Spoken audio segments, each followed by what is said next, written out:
Kumusta po kayo? Ngayon, pag-uusapan natin ang isang napakagandang konsepto mula sa Akhan Jyoti Magazine.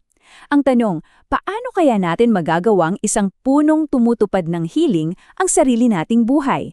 Tara, alamin natin.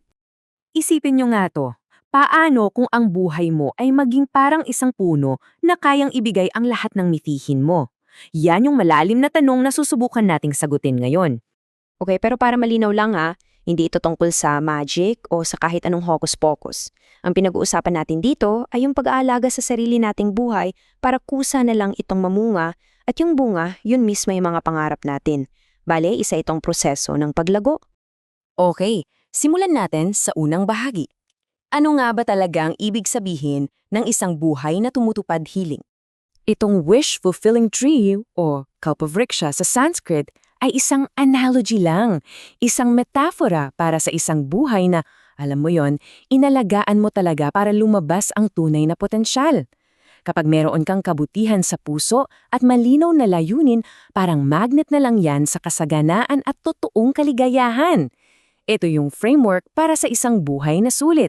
Sige, punta na tayo sa Section 2, ang paghahanda ng panloob ng lupa. Kasi 'di ba lahat naman talaga nagsisimula sa loob. Parang pagtatanim lang yan. Bago mo itanim ang buto, kailangan mo munang ihanda yung lupa. Linisin, bungkalin, ganun din sa atin. Kailangan muna nating ayusin yung nasa loob natin. Yan ang inner work. So ano-ano ba yung mga damo na kailangan nating tanggalin?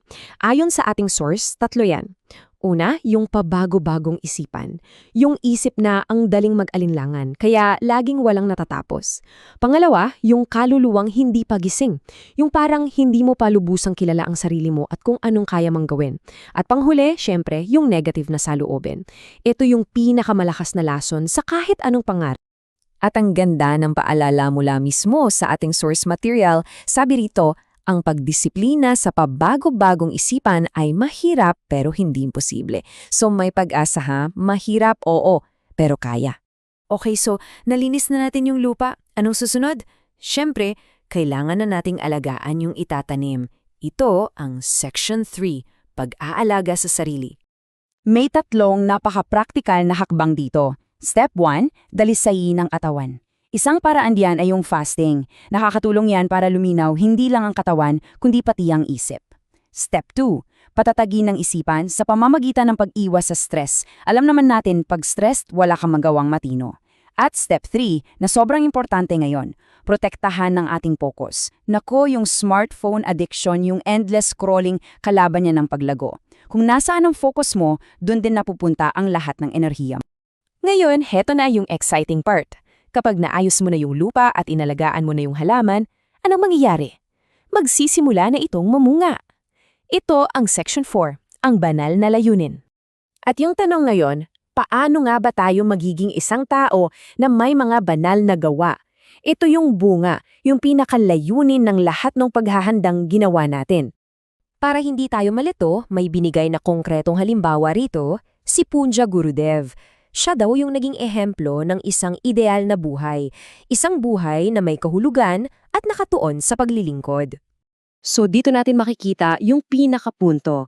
Ang isang tunay na ideal na buhay ay yung kung saan lahat ng paglago mo bilang tao nagiging makabuluhang aksyon at serbisyo para sa iba. Hindi ito nagtatapos sa sarili mo lang At para sa ating huling bahagi, Section 5, tingnan natin yung ripple effect nito, ang paggalat ng mga bini.